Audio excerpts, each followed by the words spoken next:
ఈ రోజు బీసీ సింహాద్రిలో మా నాయకుడు రామచంద్ర యాదవ్ గారు ఇచ్చిన 5 డిమాండ్లను అమలు చేయాలని మార్చి 31 వరకు టీడీపీ గవర్నమెంట్ కు కూటమి ప్రభుత్వానికి తెలియజేయడం జరిగింది.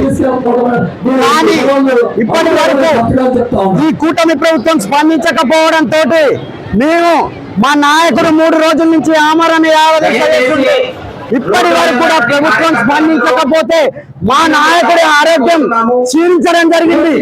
ఈ రోజు బీపీ లెవెల్ పడిపోవడం, పల్స్ పడిపోవడం, గ్లూకోజ్ లెవెల్ పడిపోవడం జరిగింది. అయినా కానీ మేము చాలా శాంతియుతంగా ఈ రోజు NH-16 దిగ్బంధిస్తే ఈ రోజు కూటమి ప్రభుత్వంలోని కాకి గుండాలు మా పైన దాడి చేయడం జరిగింది.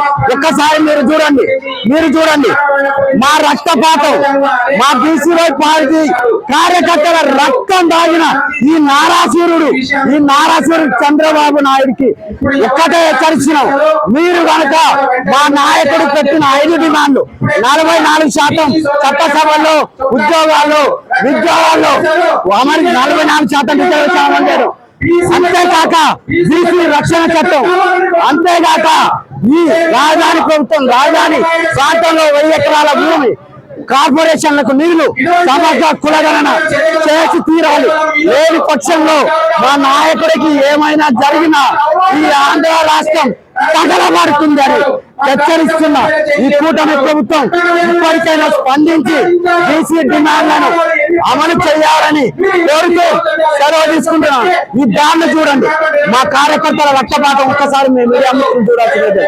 చూడండి, ఒక్కసారి చూడండి.